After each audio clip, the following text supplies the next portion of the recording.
안녕하세요.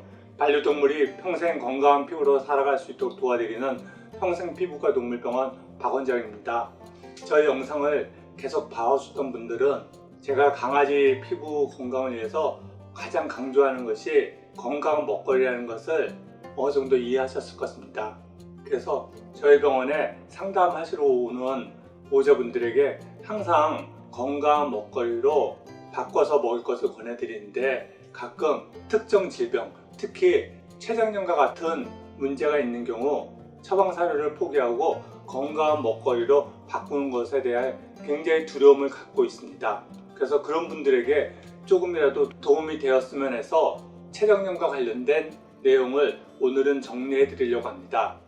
홀리스틱 강아지 췌장염. 먼저 췌장에 대해서 간단하게 살펴보면, 췌장은 이 그림에서 보는 것처럼 위가 있고 위 옆에 달라붙어 있는 분비선입니다.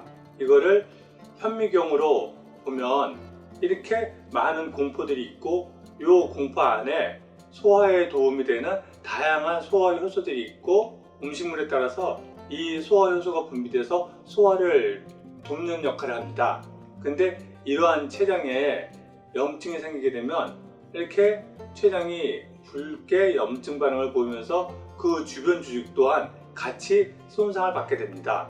그래서 췌장의 기능을 살펴보면, 먼저 외분비 기능으로 아밀라제, 트립신, 리파제 이런 소화 효소를 만들어서 음식물을 소화하는 데 도움이 됩니다. 그리고 또 인슐린이나 글루카곤을 만들어서 음식물로부터 흡수된 포도당을 글리코겐으로 보관을 하거나, 아니면 보관된 글리코겐을 다시 포도당으로 만들어서 몸에서 활용할 수 있도록 도와주는 그런 역할을 하게 됩니다. 그런 췌장의 기능들이 있는데, 췌장염이 발생하게 되면 그런 기능이 제대로 되지 않으면서 식욕을 상실하고 구토, 그리고 혈액이 섞인 설사를 하게 됩니다. 또 다양한 정도의 복통 증상을 보이고, 그리고 점점 쇠약해지면서 가장 최악의 경우 심각한 쇼크와 그로 인해서 죽음을 맞기도 합니다. 그래서 이러한 두려움 때문에 췌장염에 걸렸던 반려동물을 돌보는 분들은 항상 췌장염을 염두에 두면서 이런저런 먹을 것을 선택하게 됩니다.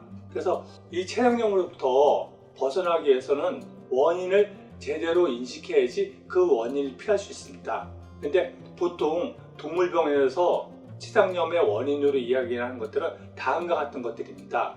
가장 첫 번째가 원인을 알 수 없다. 그 다음에 고지방 사료, 또 특정 약물, 그리고 쓰레기통 뒤져서 상한 음식을 먹게 되면서 췌장염을 야기한다고 합니다. 그리고 당뇨, 쿠싱, 갑기저 이런 질병들의 합병증으로도 발생한다고 얘기하고 있고요. 그래서 먹는 것과 관련돼서 가장 주된 원인이 고지방 음식이기 때문에 강아지의 췌장염 때 처방되는 사료를 보면 프로바이오틱스나 낮은 지방 함량, 그리고 식이섬유, 이게 췌장염 때 처방되는 처방 사료의 가장 중요한 컨셉으로, 여기서 가장 중요한 부분은 낮은 지방 함량입니다. 이 얘기는 췌장염이 너무 많은 지방이 섞인 음식을 먹어서 생긴다는 것을 전제로 해서 이루어지는 것입니다. 정말로 지방이 많은 고기 위주의 식사를 하는 경우 췌장염이 많이 발생할까요? 근데 사실은 그렇지 않다는 것입니다. 가령 우리가 자연에서 보는 많은 육식동물들, 그 동물들은 항상 고기를 먹고 살지만 이 동물들이 췌장염으로 고생하지 않습니다. 이런 얘기를 하면 사람들은 이런 동물들은 신선한 고기를 먹고 상한 고기를 먹지 않기 때문에 췌장염에 걸리지 않는다고 이야기할 수도 있는데, 이런 하이에나 같은 경우 거의 대부분 동물의 시체를 뜯어 먹으면서 살지만 췌장염으로 고생하지 않습니다. 또 북극에 살고 있는 이누이트들 같은 경우 사진에서 보는 것처럼 무게처럼 지방이 굉장히 많은 그런 고기를 사냥해서 먹고 살지만 췌장염으로 그렇게 고생하지 않습니다. 다시 말해서 지방이 많은 고기, 아니면 상한 고기를 먹는 것 그 자체가 췌장염의 원인은 아니라는 것입니다. 그러면 췌장염의 원인이 뭘지 소동물 내과학 이 책에는 다음과 같은 요인들을 췌장염의 위험 요소로 정리하고 있습니다. 중성화된 7살 이상에게 비만, 그리고 이런 품종, 당뇨나 쿠싱, 각기저, 신부전 이런 자가면역성 질환의 합병증, 또 항생제나 스테로이드를 비롯한 몇 가지 약물, 또 마취제 이런 것들이 췌장염의 위험 요소로 이야기하고 있고요. 그리고 만성 췌장염 같은 경우는 급성 췌장염이 제대로 치료가 되지 않고 진행된 경우, 그리고 당뇨나 쿠싱, 고지혈증의 합병증으로 만성 췌장염이 발생한다고 정리를 하고 있습니다. 그리고 홀리스틱 수의학에서는 췌장염의 원인을 다음과 같은 이유로 발생한다고 합니다. 이 내용은 제가 자주 소개해드렸던 개, 고양이 자연주의 육아백과에 나오는 내용이고요. 먼저 면역질환, 그리고 기름기 많은 음식, 상한 음식 이런 것들을 췌장염의 원인으로 이야기하고 있습니다. 수의학에서는 이렇게 얘기하고 있는데, 그러면 사람 쪽에서는 췌장염의 원인을 무엇으로 얘기하고 있을까요? 이 부분을 같이 고려하는 것이 췌장염을 좀 더 넓게 이해하는 데 도움이 될 것 같아서 사람 의학에서는 췌장염의 원인을 무엇이라고 얘기하는지 그 부분을 소개해 드리겠습니다. 먼저 만성 췌장염의 원인과 진단이라는 논문을 보면 만성 췌장염을 석회성, 폐쇄성, 자가면역성 이렇게 분류하고 있습니다. 그러면서 원인으로 사람에서는 음주를 만성 췌장염의 가장 흔한 원인이라고 합니다. 다음으로 원인을 알 수 없는 특발성, 그리고 흡연, 유전적 원인, 염증이나 종양으로 인한 췌간이 폐쇄되어 췌장염이 발생한다고 하고 있고요. 그래서 보면 사람에서는 지방을 많이 먹어서 췌장염이 발생한다는 그런 얘기를 하고 있지 않습니다. 그리고 또 NHS, 이거는 영국의 국립건강서비스센터 자료인데, 여기서 만성 췌장염을 검색해 보면 그 원인을 첫 번째 음주, 두 번째 흡연, 그리고 세 번째 자가면역 질환, 네 번째 유전적 요인, 그리고 다섯 번째 췌장 손상, 여섯 번째 담석, 이와 같이 좀 전에 국내 논문과 비슷한 것들을 췌장염의 발생 원인으로 이야기하고 있습니다.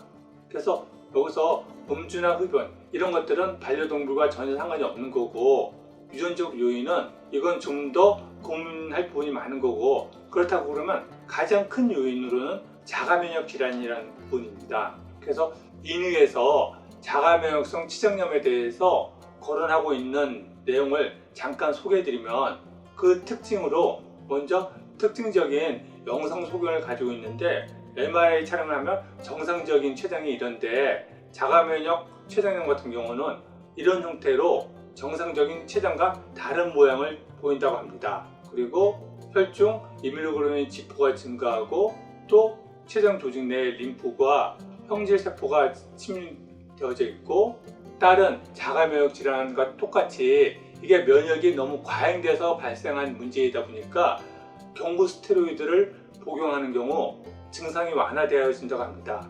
그래서 이러한 것들이 자가면역성 췌장염의 특징이고, 그래서 자가면역성 췌장염 진단 기준을 보면 CT나 MRI 같이 영상으로 상태를 보고, 또 IgG나 IgG4를 측정하고, 그리고 조직학적으로 살펴보고, 또 스테로이드를 처방해서 그 병변이 변화가 있는지 그런 것들을 기준으로 해서 자가면역성 췌장염을 진단한다고 이야기하고 있습니다. 제가 이 영상을 만든 이유는 처음에 얘기한 것처럼 저희 병원에서 췌장염을 치료하겠다고 그런 용도로 해서 이 영상을 만든 게 아니라, 보통 사람들이 췌장염은 지방이 많은 음식을 섭취해서 췌장염이 발생한다고 생각하고 있는데, 사실은 지방을 많이 먹어서 하라기보다는 자가면역성 특징이 강하다는 것입니다. 그렇기 때문에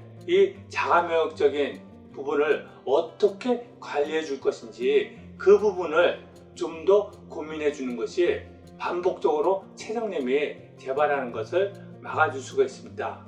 그래서 그 자가면역과 관련돼서는 예전에 제가 올렸던 왜 자가면역 질환 걸리는가, 이 영상을 보시면 도움이 될 거고요. 그래서 이 개, 고양이 자연주의 육아백과에서는 췌장염을 다음과 같이 관리할 것을 추천하고 있습니다. 가장 먼저 자연식으로 먹을 것을 바꾸고, 그리고 적당히 운동하고 과식 금지 그리고 예방접종을 가급적이면 줄 것을 권하고 있습니다.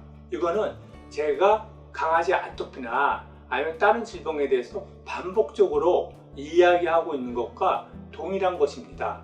그리고 또 예전에 소개해드렸듯이 의학의 아버지인 히포크라테스가 음식으로 고치지 못하는 병은 약으로도 못 고친다고 이야기했던 것처럼 강아지의 아토피나 만성질병 그것뿐만 아니라 췌장염 또한 결국 자가 면역을 유발하는 어떤 먹거리의 문제로 인해서 췌장염이 발생한 것이지 지방을 얼마나 먹였는지 모르겠지만 그 지방 때문에 이 췌장염이 발생하는 것이 아니라는 것입니다. 그래서 지금 췌장염으로 고생하고 있거나 아니면 예전에 췌장염을 앓았었던 경우 또 지금 아토피나 만성적인 피부병으로 고생하고 있는 경우 모든 경우에 가장 먼저 건강한 먹거리에 대해서 좀 더 고민을 해주고 그리고 실제로 먹거리를 건강한 먹거리로 바꿔주는 경우 많은 증상들이 개선되어질 것입니다.